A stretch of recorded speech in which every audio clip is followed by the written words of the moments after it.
ខ្ញុំបាទសូមធ្វើការអនុញ្ញាតនិងជម្រាបសួរទៅកាន់ពុកម៉ែបងប្អូននិងអស់លោកស្រីអ្នកនាងកញ្ញាជាទីគោរពនៅថ្ងៃនេះខ្ញុំក៏សូមពំនាំអារម្មណ៍ពុកម៉ែបងប្អូនមកតាមដានស្ដាប់អំពីជោគជតារាសីហោរាសាស្ត្រដែលខ្ញុំបាទដួងសម័យធ្វើការដកស្រង់និងអានជូននៅក្បួនហោរាសាស្ត្រប្រចាំថ្ងៃច័ន្ទ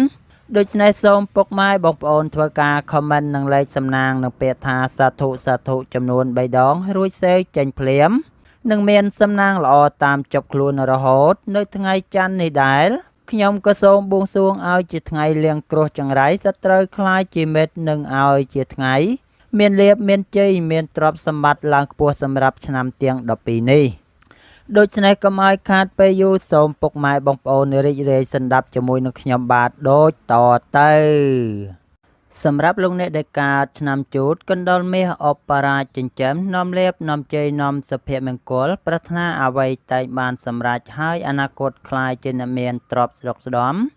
ម៉ោងដែលនាំលាភសំណាងគឺម៉ោង4ព្រឹកដល់ម៉ោង6ល្ងាចពណ៌ដែលនាំលាភសំណាងគឺពណ៌ខ្មៅនិងពណ៌សលេខដែលនាំលាភសំណាងគឺលេខ32និងលេខ78សូមខមមិនទៅលេខ799យកលាភសម្បត្តិទេវតាទ្រព្យមានបារមីស័ក្តិសិទ្ធិណាស់សេវចេញភ្លាមទំនេរទេឆាត់បំផុតនឹងមានសំណាងល្អនិងប្រទានសម្បត្តិមហាសេដ្ឋី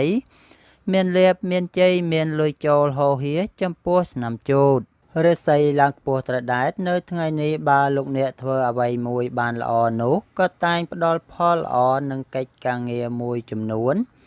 មានអ្នកដទៃចាំជួយការពារថែមទៀតផងសម្រាប់អ្នកប្រកបមុខរបររកស៊ីជួញដូរលោកអ្នកអាចបោះទុនរកស៊ីចូលហ៊ុនជាមួយអ្នកដទៃ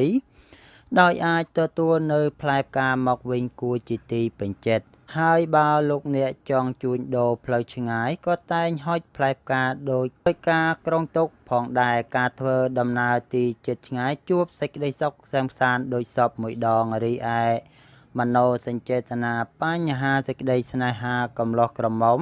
មានការទុំចូលហើយជាឱកាសល្អក្នុងការចូលចែកជើដល់ចាស់ទុំទៀតផងសម្រាប់លោកអ្នកដែលកើតឆ្នាំឆ្លូវគោនាំលាភនាំជ័យនាំសុភមង្គលប្រាថ្នាអ្វីតែងបានសម្រេចហើយអនាគតខ្លាយជាអ្នកមានទ្រព្យស្ដុកស្ដំម៉ោងដែលនាំលាភសំណាងគឺម៉ោង5ព្រឹកដល់ម៉ោង8យប់ពណ៌ដែលនាំលាភសំណាងគឺពណ៌សនិងពណ៌ក្រហមលេខដែលនាំលាភសំណាងគឺលេខ21និងលេខ54សូមខមមិនទៅលេខ555យកលាភសម្បត្តិទេវតាទ្រព្យមានបារមីស័ក្តិសិទ្ធិណាស់សេចេញភ្លាមទំនេរទេឆាត់បំផុតនឹងមានសំណាងល្អនិងប្រទានសម្បត្តិមហាសេដ្ឋីមានលាភមានជ័យមានលុយចូលហូរហៀសម្រាប់ឆ្នាំឆ្លូវរាសីឡើងខ្ពស់ត្រដែតនៅថ្ងៃនេះមានជោគសេរីហើយបើចង់ប្រកបកិច្ចការងារអ្វីសំខាន់អាចចាប់ដើមនៅថ្ងៃនេះបានហើយពីព្រោះថាផលល្អតែងឆ្លើយតបមកវិញជានិច្ចសម្រាប់អ្នកប្រកបមុខរបររកស៊ីជួញដូរលាភធ្លាប់តែបោះហួសឬជួបភាពតានតឹងបានផ្លាស់ប្ដូរមកធូរស្រាលហើយបើមានក្រុមអតិថិជនជំពាក់ប្រកាសគេអាចយកមកសងវិញទៀតផងរីឯមโนសញ្ចេតនាបញ្ហាសេចក្តីស្នេហាកំឡោះក្រមុំពោះម៉ាយមេម៉ាយក្តីបើលោកអ្នកស្គាល់ចិត្តស្គាល់ថ្លើមគ្នាយូរហើយជាឱកាសល្អក្នុងការរៀបចំផ្សំគុំជាគ្រួសារបំផុតសម្រាប់លោកអ្នកដែលកើតឆ្នាំខាលខ្លាមន្ត្រីចិញ្ចឹមមានប្រាជ្ញាឆ្លាតវៃមានគំនិតភ្លឺថ្លាហើយអនាគតខ្លាយជាអ្នកមានអំណាចមានទ្រព្យស្ដុកស្ដំម៉ោងដែលនាំលាភសំណាងគឺម៉ោង5ព្រឹកដល់ម៉ោង8យប់ពណ៌ដែលនាំលាភសំណាងគឺពណ៌សនិងពណ៌ស្វាយលេខដែលនាំលាភសំណាងគឺលេខ69និងលេខ59សូមខមមិនទៅលេខ222យកលាភសម្បត្តិទេវតាទ្រព្យមានបារមីស័ក្តិសិទ្ធិណាស់សេចេញភ្លាមទំនេរទេឆាត់បំផុតនឹងមានសំណាងល្អនិងប្រទានសម្បត្តិមហាសេដ្ឋីមានលាភមានជ័យមានលុយចូលហូរហៀចំពោះឆ្នាំខាលរាសីឡើងខ្ពស់ត្រដែតនៅថ្ងៃនេះបើលោកអ្នកមានការសម្រេចចិត្តអ្វីមួយបានល្អនោះតែងផ្ដល់ជាផ្លែផ្កាយ៉ាងប្រសើរនៅគ្រាខាងមុខទៀតផងចំពោះអ្នកប្រកបមុខរបររកស៊ីជួញដូរវិញបើចង់បោះទុនតូចធំមិនមានអ្វីទោះខុស ទេគឺតែងហុចផ្លែផ្កាមកវិញដូចជាទីគប់ចិត្តប៉ុន្តែយ៉ាងណាត្រូវចេះពិនិត្យទីតាំងនិងសមត្ថភាពឲ្យបានស្រួលបួលទើបមិនត្រូវជួបរឿងអាក្រក់ឬត្រូវខាតឡងចង់នៅពេលណាមួយឡើយរីឯមโนសញ្ចេតនាបញ្ហាស្នេហាកំឡោះក្រមុំមានការរីកលូតលាស់ទៅមុខល្អហើយបើមានជន្លោះវិវាទចង់ផ្សះផ្សាជាពេលវេលាល្អបំផុតសម្រាប់លោកអ្នកដែលកើតឆ្នាំថោះទន្សាយមាសមានបារមីដូចជាស្នេហ៍អស់មេសត្រូវមានមនុស្សជួយជ្រុំជ្រែងច្រើនរីឯការងារតូចធំធ្វើដើម្បីអនាគតខ្លាយជាអ្នកមានទ្រព្យស្ដុកស្ដំម៉ោងដែលនាំលាភសំណាងគឺម៉ោង5ព្រឹកដល់ម៉ោង9យប់ពណ៌ដែលនាំលាភសំណាងគឺពណ៌ប្រផេះនិងពណ៌លឿងលេខដែលនាំលាភសំណាងគឺលេខ22និងលេខ43សូមខមមិនទៅលេខ888យកលាភសម្បត្តិមហាសេដ្ឋីមានបារមីស័ក្តិសិទ្ធិណាស់សេចេញភ្លាមទំនេរទេឆិតបំផុតនិងមានសំណាងល្អនិងប្រទានសម្បត្តិមហាសេដ្ឋីមានលាភមានជ័យមានលុយចូលហូរហៀសម្រាប់ឆ្នាំថោះរាសីល្អមធ្យមនៅថ្ងៃនេះទោះធ្វើអ្វីក៏ដោយតាំងតែមានការប្រយ័ត្នប្រយែងបន្តិចទៅគ្មានបញ្ហាអាក្រក់ណាមួយកើតឡើងចំពោះការប្រកបការងារសពគ្រប់បែបយ៉ាងអ្នកមិនត្រូវមានចិត្តប្រកែកប្រកាន់ច្រើនឡើយព្រោះនាំតែកើតជន្លោះវិវាទប៉ុណ្ណោះអ្នកប្រកបមុខរបររកស៊ីជួញដូរវិញមិនត្រូវធ្វើអ្វីដោយតក់ក្រហល់ចង់បានភ្លាមទេពិសេសការបណ្ដាក់ទុនរកស៊ីប្រយ័ត្នជួបរឿងសោយអស់ប្រកាសពីខ្លួនត្រូវមកដេកសោកស្ដាយនៅគ្រាក្រោយឯមโนសញ្ចេតនាបញ្ហាស្នេហាកំឡោះក្រមុំមានដំណើរការទៅមុខជឿនលឿនគួរសមហើយក៏មានភាពស្រស់ស្រាយប្រពៃសម្រាប់លោកអ្នកដែលកើតឆ្នាំរោងពោះអ្នកករាជមន្ត្រីចិញ្ចឹមធ្វើកិច្ចការងារអ្វីមួយតែងមានគំនិតជ្រះថ្លាប្រាថ្នាអ្វីតែងបានសម្រេចធ្វើការងារតូចធំតែងមានអ្នកទំនុកបំរុងសពគ្រប់បែបយ៉ាងម៉ោងដែលនាំលាភសំណាងគឺម៉ោង5ព្រឹកដល់ម៉ោង8យប់ពណ៌ដែលនាំលាភសំណាងគឺពណ៌សនិងពណ៌ក្រហមលេខដែលនាំលាភសំណាងគឺលេខ46និងលេខ98សូមខមមិនទៅលេខ168យកលាភសម្បត្តិអុកញ៉ាមានបារមីស័ក្តិសិទ្ធិណាស់សេចេញភ្លាមទំនេរទេឆិតបំផុតនិងមានសំណាងល្អនិងប្រទានសម្បត្តិមហាសេដ្ឋីមានលាភមានជ័យមានលុយចូលហូរហៀចំពោះឆ្នាំរោងរាសីស្រត់ចោះនៅថ្ងៃនេះមិនផ្ដល់ផលល្អសម្រាប់លោកអ្នកទំនាក់ទំនងនរណាម្នាក់ទេពីព្រោះថាផលមិនល្អងាយកើតឡើងផងក្រៅពីនេះលោកអ្នកក៏បីយកចិត្តទុកដាក់ថែទាំការងារព្រោះងាយធ្លាក់ស្រត់ចោលឬក្រុមមនុស្សបង្កជាឧបសគ្គណាស់អ្នកប្រកបមុខរបររកស៊ីជួញដូរមានការប្រជែងគ្នាច្រើននិងពិសេសមានការប្រទាំងប្រទើសជាមួយអ្នកមានមុខរបរដូចគ្នាផងគួរមានការបើកចិត្តឲ្យទូលាយបន្តិចទើបគ្មានរឿងចម្រូងចម្រាសកើតឡើងរីឯមโนសញ្ចេតនាបញ្ហាស្នេហាកំឡោះក្រមុំមានការនឿយណាយនិងបង្កជន្លោះជាមួយគ្នាច្រើនសម្រាប់លោកអ្នកដែលកើតឆ្នាំម្សាញ់ពោះទេវតាចិញ្ចឹមមានលាភមានជ័យមានមនុស្សជាច្រើននាំគ្នាស្រឡាញ់រាប់អានសាទរម៉ោងដែលនាំលាភសំណាងគឺម៉ោង6ព្រឹកដល់ម៉ោង8យប់ពណ៌ដែលនាំលាភសំណាងគឺពណ៌លឿងនិងពណ៌ខ្មៅលេខដែលនាំលាភសំណាងគឺលេខ56និងលេខ89សូមខមមិនទៅលេខ777យកលាភសម្បត្តិអបជនជាន់ខ្ពស់មានលុយវ៉ាលៀនមានបារមីស័ក្តិសិទ្ធិណាស់សេចេញភ្លាមទំនេរទេឆិតបំផុតនិងមានសំណាងល្អនិងប្រទានសម្បត្តិមហាសេដ្ឋីមានលាភមានជ័យមានលុយចូលហូរហៀសម្រាប់ឆ្នាំម្សាញ់រាសីល្អមធ្យមនៅថ្ងៃនេះលោកអ្នកមុនធ្វើអ្វីឬចង់ធ្វើអ្វីក៏បីមានការគិតឲ្យបានគ្រប់ជ្រុងជ្រោយពីព្រោះថាដួងរាសីកំពុងស្ថិតនៅក្នុងអន្លង់មានបញ្ហារង្គោះរកើមួយចំនួនយាយីដូច្នេះបើសម្រេចចិត្តត្រូវមិនថ្មីទេប៉ុន្តែបើសិនសម្រេចចិត្តទៅខុសនោះផលលំបាកក៏កើតមានច្រើនទៅតាមនោះដែរ សម្រាប់អ្នកប្រកបមុខរបររកស៊ីជួញដូរនៅថ្ងៃនេះវិញមិនថាជួញផ្លូវគោកផ្លូវទឹកឬក៏ផ្លូវអាកាសក្តីទោះលោកអ្នកខិតខំប៉ុណ្ណាបានត្រឹមមួយទប់ទួលហើយបើឲ្យសល់ធំដុំនោះគ្មានឡើយរីឯមโนសញ្ចេតនាបញ្ហាសម្ព័ន្ធស្នេហាកំឡោះក្រមុំឬពោះម៉ាយមេម៉ាយក្តីកើតមានការចាប់កំហុសនិងយកភាពប្រចែប្រច័ណ្ឌដាក់ខ្លួននាំឲ្យកើតការរកម្មចិត្តចំពោះគ្នាច្រើនតែប៉ុណ្ណោះសម្រាប់លោកអ្នកដែលកើតឆ្នាំមមីសេះមេតបចិញ្ចឹមនាំលៀបនាំជ័យនាំសុភមង្គលប្រាថ្នាអ្វីតែងបានសម្រេចហើយអនាគតខ្លាយជាអ្នកមានទ្រព្យស្ដុកស្ដំម៉ោងដែលនាំលៀបសំណាងគឺម៉ោង5ព្រឹកដល់ម៉ោង7យប់ពណ៌ដែលនាំលៀបសំណាងគឺពណ៌សនិងពណ៌ក្រហមលេខដែលនាំលាភសំណាងគឺលេខ38និងលេខ56សូមខមមិនទៅលេខ666យកលាភសម្បត្តិទេវតាទ្រព្យមានបារមីស័ក្តិសិទ្ធិណាស់សេចេញភ្លាមទំនេរទេឆិតបំផុតនឹងមានសំណាងល្អនិងប្រទានសម្បត្តិមហាសេដ្ឋីមានលាភមានជ័យមានលុយចូលហូរហៀចំពោះឆ្នាំមមីរាសីល្អមធ្យមនៅថ្ងៃនេះដំណើរជីវិតល្អប្រសើរគួរសមហេតុនេះបើលោកអ្នកអាចដំណើរការងារទាក់ទងនឹងបញ្ហាប្រកាសពីព្រោះថានឹងផ្ដល់ផលឆ្លើយតបមកវិញគ្រាន់ជាទីពេញចិត្តជានិច្ចការរស់នៅមានភាពសុខដុមនិងមានជោគមានជ័យសម្រាប់អ្នកប្រកបមុខរបររកស៊ីជួញដូរក្នុងថ្ងៃនេះវិញទោះលោកអ្នកជួញទីចិត្តឆ្ងាយមិនថាផ្លូវគោកផ្លូវទឹកឬក៏ផ្លូវអាកាសក្តីតែងហុចផ្លែផ្កាមកវិញគ្រាន់ជាទីកក់ក្ដៅផងដែររីឯមโนសញ្ចេតនាបញ្ហាសេចក្តីស្នេហាប្រុសស្រី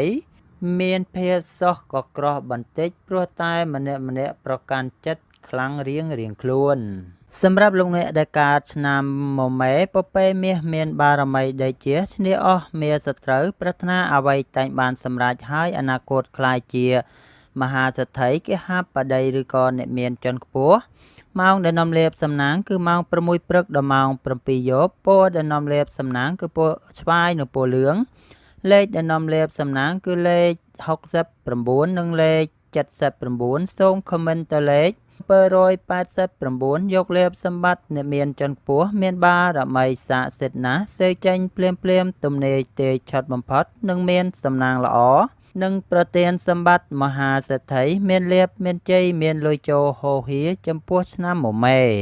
រាសីឡើងខ្ពស់ត្រដែតនៅថ្ងៃនេះលោកអ្នកអាចមានដំណឹងល្អគួរសមសប្បាយចិត្តថែមទៀតផងសម្រាប់អ្នកប្រកបការងារឃើញថាជឿនលឿនទៅមុខនឹងហុចផ្លែផ្កាមកវិញគ្រាន់ជាទីពេញចិត្តផងសម្រាប់អ្នកប្រកបមុខរបររកស៊ីជួញដូរនៅពេលនេះត្រូវរុះរាន់ពីព្រោះថាបើលោកអ្នកខិតខំច្រើនប៉ុន្តែផលដែលទទួលបានក៏តែងឆ្លើយតបច្រើនប៉ុណ្ណោះដែរ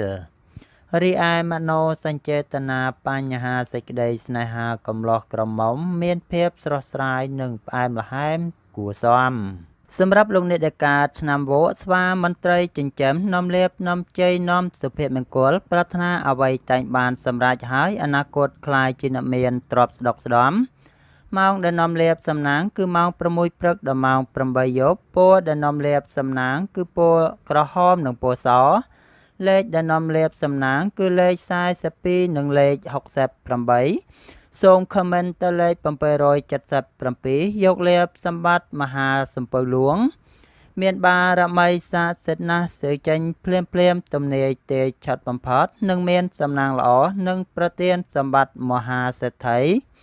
មានលាភមានជ័យមានលុយចូលហូរហៀចំពោះឆ្នាំវក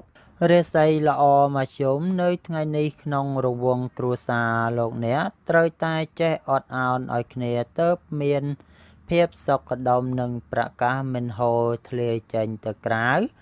អ្នកប្រកបមុខរបររកស៊ីជួញដូរជួនរឿងចំណាយធំឯផលកម្រៃនោះហូរចូលមានកម្រិតធ្វើឲ្យរែកពាន់លំបាកលំបិន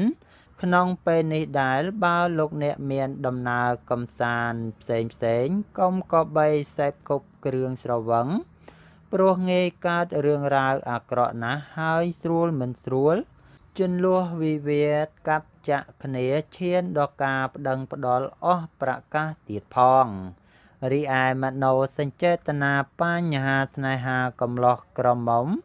មានដំណើរការថយក្រោយជូនទាស់តែងគ្នានិងជូនក៏ត្រូវរើគ្នាសម្រាប់លោកអ្នកដែលកើតឆ្នាំរកាមាន់មាសប្រាក់ឧបរាជចិញ្ចឹមមានសំណាងឈ្នះអស់មាសត្រូវប្រាថ្នាអ្វីតែងបានសម្រេចហើយអនាគតក្លាយជាកហបតី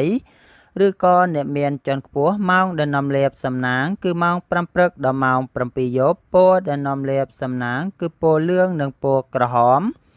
លេខដែលនាំលាភសំណាងគឺលេខ44និងលេខ56សូមខមមិនទៅលេខ168ទុកលាភសម្បត្តិអ្នកមានជាន់ខ្ពស់មានបារមីស័ក្តិសិទ្ធិណាស់សេចេញភ្លាមទំនេរទេឆត់បំផុតនិងមានសំណាងល្អនិងប្រទានសម្បត្តិមហាសេដ្ឋី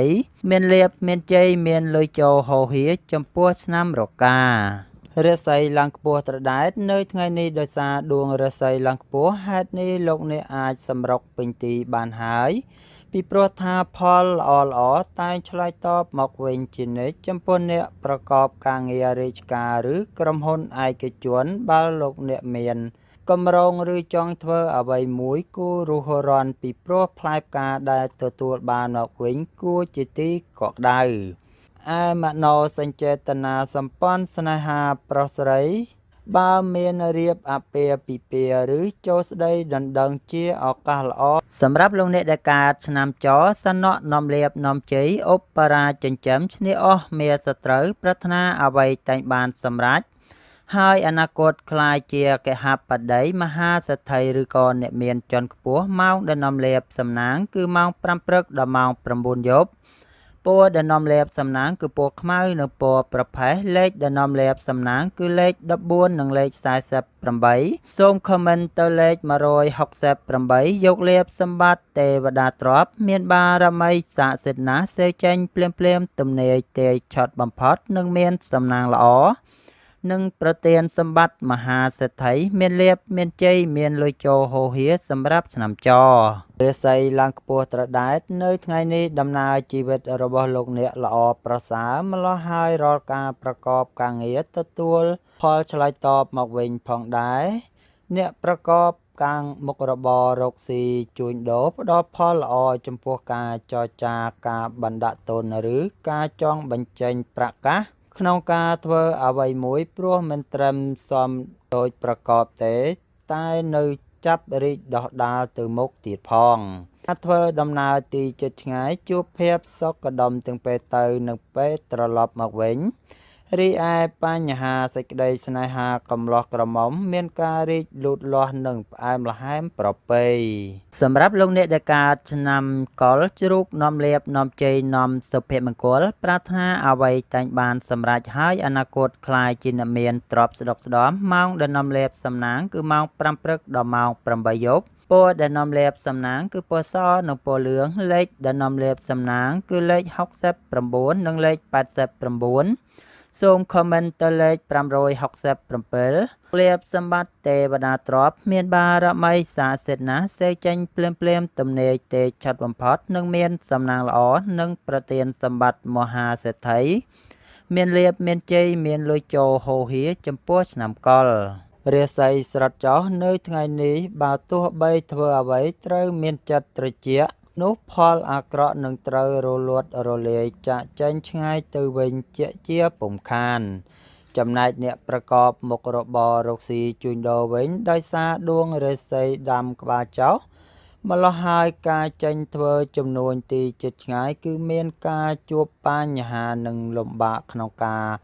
រកផលចំណូលនិងកើតការរកម្មរកុសច្រើនផងរីឯមโนសញ្ចេតនាបញ្ហាសេចក្តីស្នេហាប្រុសស្រីត្រូវចេះរក្សាកិត្តិយសកុំភ្លើតភ្លើនខុសរបៀបនាំខូចអស់កេរ្តិ៍ឈ្មោះ វង្សត្រកូលផងដែរខ្ញុំក៏សូមអរគុណដល់ពុកម៉ែបងប្អូនដែលចំណាយពេលវេលាមកស្ដាប់នៃហោរាសាស្ត្រប្រចាំថ្ងៃនេះក៏ដល់ទីបញ្ចប់ខ្ញុំក៏សូមអភ័យទោសរាល់ការនិយាយស្ដីទៅខុសដោយអចេតនាហើយខ្ញុំក៏សូមបួងសួងដល់វត្ថុស័ក្តិសិទ្ធិនៅក្នុងលោកសូមឲ្យអស់លោកអ្នកដែលកំពុងទេសនាជួបតែសេចក្តីសុខសេចក្តីចម្រើនគ្រប់ពេលគ្រប់វេលា